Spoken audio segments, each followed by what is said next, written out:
Welcome back to easy to learn Kannada YouTube ಚಾನಲ್ಗೆ ನಿಮಗೆ ಆತ್ಮೀಯವಾದ ಸ್ವಾಗತವನ್ನು ಕೋರುತ್ತಾ ನಾನು ವಿಡಿಯೋ ಸ್ಟಾರ್ಟ್ ಮಾಡೋದಕ್ಕೆ ಮುಂಚೆ ನನ್ನ ಚಾನಲನ್ನು ಸಬ್ಸ್ಕ್ರೈಬ್ ಮಾಡಿ, ಶೇರ್ ಮಾಡಿ ಮತ್ತು ನಿಮ್ಮ ಸ್ನೇಹಿತರಿಗೆ ಫಾಲೋ ಮಾಡೋಕ್ಕೆ ಹೇಳಿ ಮತ್ತು ನನ್ನ ಚಾನಲನ್ನು ಸಬ್ಸ್ಕ್ರೈಬ್ ಮಾಡೋದನ್ನು ಮರೆಯಬೇಡಿ ಮತ್ತು ಲೈಕ್ ಮಾಡೋದನ್ನು ನಿಮ್ಮ ಸ್ನೇಹಿತರಿಗೆ ಹೇಳೋದನ್ನು ಮರಿಲೇಬೇಡಿ. ಓಕೆ ಗೈಸ್, ಸ್ಟಾರ್ಟ್ ಡಿಸ್ಕಷನ್ ಮಾಡ್ತಾಯಿದ್ದೀನಿ. ಯಾವ ಥರ ಕ್ವಶನ್ ಪೇಪರ್ ಡಿಸ್ಕಷನ್ ಮಾಡ್ತಿದ್ದೀನಿ ಅಂದರೆ, ಒಂದು ವಾಕ್ಯದಲ್ಲಿ ಉತ್ತರಿಸಿ. ಇದನ್ನು ಶಾರ್ಟ್ಕಟ್ಟಾಗಿ ಮಲ್ಟಿಪಲ್ ಚಾಯ್ಸ್ MCQ ಕ್ವಶನ್ ಕೊಟ್ಟಿದ್ದಾರಲ್ವ, ಅದನ್ನು ಮತ್ತೆ ಹೊಂದಿಸಿ ಬರೆಯಿರಿ, ಬಿಟ್ಟ ಸ್ಥಳಗಳನ್ನು ತುಂಬಿರಿ ಮತ್ತು 2-3 ವಾಕ್ಯದಲ್ಲಿ ಮತ್ತು ಭಾಷಾಭ್ಯಾಸವನ್ನು ನಾನು ಇವತ್ತು ಡಿಸ್ಕಸ್ ಮಾಡುತ್ತಿದ್ದೇನೆ. ಮೊದಲನೆಯದಾಗಿ MCQವನ್ನು ನೋಡುತ್ತಾ ಬರೋಣ. MCQ ಅಲ್ಲಿ ಮೊದಲನೇ ಕ್ವಶನ್ ಆಗಿರತಕ್ಕಂಥ 1ನೇ ಮೇನಲ್ಲಿ ಚಕ್ರವ್ಯೂಹವನ್ನು ಯಾರು ರಚಿಸಿದರು? ಗೈಸ್, ನಿಮಗೆ ಇದು ಗೊತ್ತಿರುತ್ತೆ, ನಿಮ್ಮ ಕ್ಲಾಸಲ್ಲೂ ಟೀಚ್ ಮಾಡಿರ್ತಾರೆ, ನಾನು ಕೂಡ ಟೀಚ್ ಮಾಡಿದ್ದೀನಿ ಇದನ್ನು. ಇದು ಚಕ್ರವ್ಯೂಹವನ್ನು ರಚಿಸಿದವರು ಯಾರು? ಇದು ಫಸ್ಟ್ ಚಾಪ್ಟರಲ್ಲಿ ಬರುತ್ತೆ ಗೈಸ್. ಅದು ದುರ್ಯೋಧನ ವಿಲಾಪದಲ್ಲಿ. ಚಕ್ರವ್ಯೂಹವನ್ನು ರಚಿಸಿದವರು 4 ಆಪ್ಷನ್ ಇದೆ: ಅಭಿಮನ್ಯು, ದ್ರೋಣ, ಭೀಷ್ಮ, ಕರ್ಣ. ಇದು 4ರಲ್ಲೂ ಯಾರಂದರೆ ದ್ರೋಣ ಅವರು ರಚಿಸಿರುತ್ತಾರೆ. ಅವರ ಫುಲ್ ಹೆಸರು ಬಂದ್ಬಿಟ್ಟು ದ್ರೋಣಾಚಾರ್ಯರು. 2ನೇ ಕ್ವಶನ್, ಅಲ್ಲಮಹಾಪ್ರಭುವಿನ ಅಂಕಿತ ನಾಮ ಯಾವುದು? ಅದರಲ್ಲಿ 4 ಆಪ್ಷನ್: ಕೂಡಲ ಸಂಗಮದೇವ, ಸೋಮೇಶ್ವರ, ಗುಹೇಶ್ವರ, ಚನ್ನಮಲ್ಲಿಕಾರ್ಜುನ. ಓಕೆ, ಯಾವುದು ಅಂತ ಕಮೆಂಟ್ ಬಾಕ್ಸಲ್ಲಿ ಕಮೆಂಟ್ ಮಾಡಿ ಗೈಸ್. ಇದ್ರ ಆನ್ಸರ್ ಬಂದುಬಿಟ್ಟು ಗುಹೇಶ್ವರ. ಯಾರು ಬೇಗ ಕಮೆಂಟ್ ಮಾಡಿರ್ತೀರ ನೋಡ್ಕೊತೀನಿ ನಾನು. 3ನೇ ಕ್ವಶನ್ ಬಂದುಬಿಟ್ಟು ಕುಟುಂಬ ಯೋಜನಾ ವಿಸ್ತರಣಾ ಅಧಿಕಾರಿಯ ಹೆಸರೇನು? ಇದು ಬಂದ್ಬಿಟ್ಟು ಗಾಂಧಿ ಪಾಠದಲ್ಲಿ ಬರುತ್ತೆ ಗೈಸ್.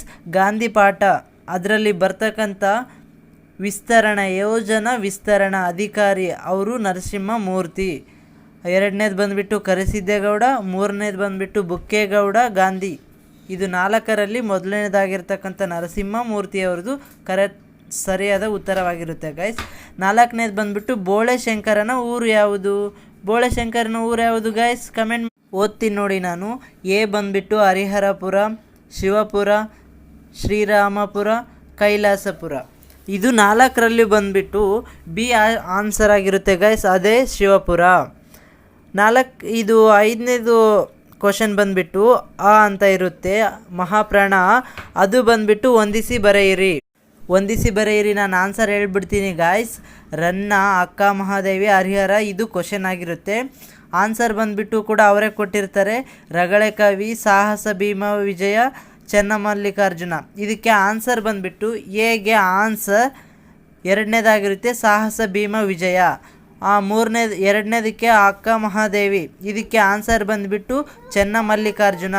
ಹರಿಹರ ಇದಕ್ಕೆ ರಗಳೆ ಕವಿ ಆಗಿರುತ್ತೆ ಗೈಸ್. ಓಕೆ ಗೈಸ್, ನಾನು ಆನ್ಸರ್ ಮಾಡಿಕೊಂಡೇ ಹೋಗ್ತಾ ಇರ್ತೀನಿ, ನೀವು ನೋಟ್ ಮಾಡ್ಕೊಂಡಿರಿ, ಯಾಕೆಂದರೆ ನಿಮಗೆ ಮುಂದಿನ ದಿನಗಳಲ್ಲಿ ಉಪಯೋಗವಾಗುತ್ತೆ. ಹುಡುಗನಿಗೆ ಮಹಾತ್ಮ ಗಾಂಧಿ ಎಂಬ ಹೆಸರನ್ನು ಯಾರು ಇಟ್ಟರು? ಇದು ಬಿಟ್ಟ ಸ್ಥಳ ಆಗಿರುತ್ತೆ ಗೈಸ್. 6ನೇ ಕ್ವಶನು, ನೀವು ನೀಟಾಗಿ ಓದ್ಕೋಬೇಕು. ಆಮೇಲೆ ಗ್ರಾಮದ ಅಧಿದೇವತೆ ಯಾರು?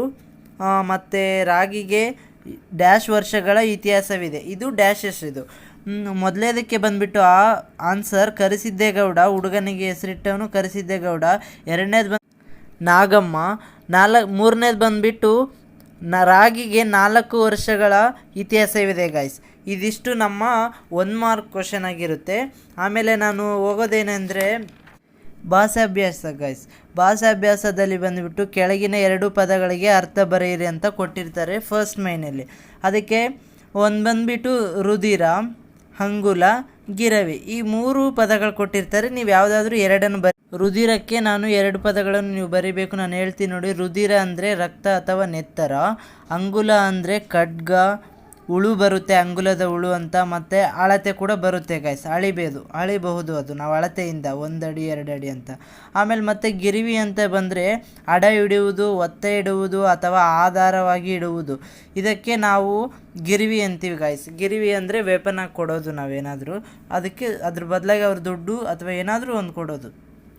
ಆಮೇಲೆ 22 ಕ್ವಶನ್ ಬಂದುಬಿಟ್ಟು ಕೆಳಗಿನ 2 ಪದಗಳನ್ನು ಬಿಡಿಸಿ ಬರೆಯಿರಿ. ಅಂದರೆ ಅವ್ರು ಕೊಟ್ಟಿದ್ದಾರೆ ಕಟ್ಟೋರಗ 8 ಅದರಿಚ್ಛೆ. ಅಲ್ಲಿ ಕಾಣಿಸ್ತಾ ಇದೆಯಾ ಗಾಯ್ಸ್ ನಿಮಗೆ? 22ನೇ ಕ್ವಶನ್ ನೋಡ್ಕೊಳ್ಳಿ. ಕಟ್ಟೋರಗ ಅಂದರೆ ಕಟ್ಟ ಪ್ಲಸ್ ಊರಗ, ಅದು ಈಸ್ ಈಕ್ವಲ್ ಕಟ್ಟೋರಗ ಆಗುತ್ತೆ ಗೈಸ್.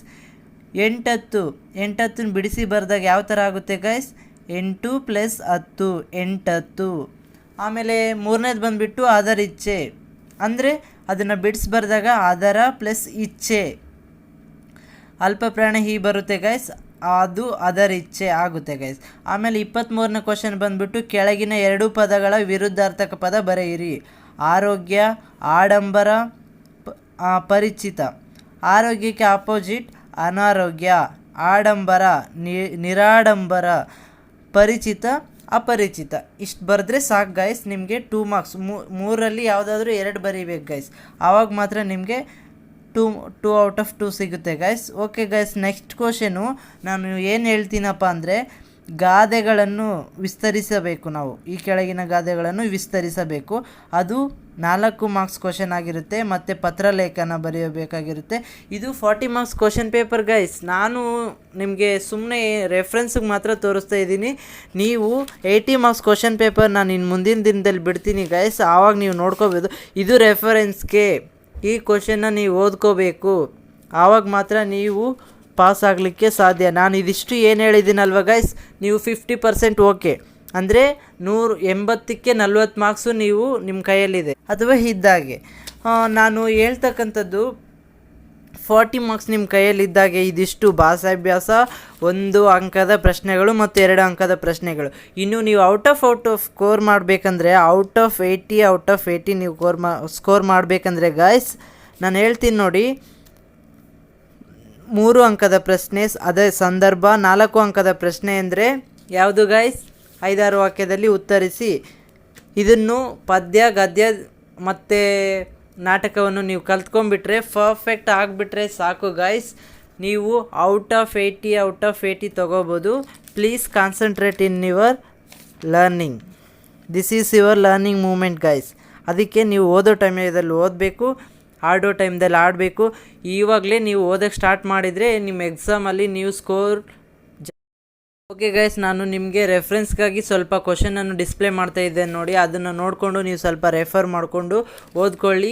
ನೀವು ಇದಕ್ಕೆ ಕ್ವಶನ್ಗೆ ಆನ್ಸರ್ ಬರೆಯುವಂಥ ಪ್ರಯತ್ನ ಕೂಡ ಮಾಡಿ ಗೈಸ್. ವಿಡಿಯೋ ಲೆಂತಿ ಆಗ್ತಾ ಇದೆ, ನಾನು ಇದನ್ನು ಮುಗಿಸ್ತಾ ಇದ್ದೇನೆ, ಯಾಕೆಂದರೆ ನಿಮಗೆ ಲೆಂತ್ ಆಗಬಾರ್ದು, ಬೋರ್ ಕೊಡಬಾರ್ದು. ಅದಕ್ಕಾಗಿ ನಾನು ಮುಗಿಸ್ತಾ ಇದ್ದೇನೆ. ಈ ಕ್ವಶನನ್ನು ನೀವು ಪರ್ಫೆಕ್ಟಾಗಿ ಓದ್ಕೊಂಡಿರಿ. Okay, see you all next video guys.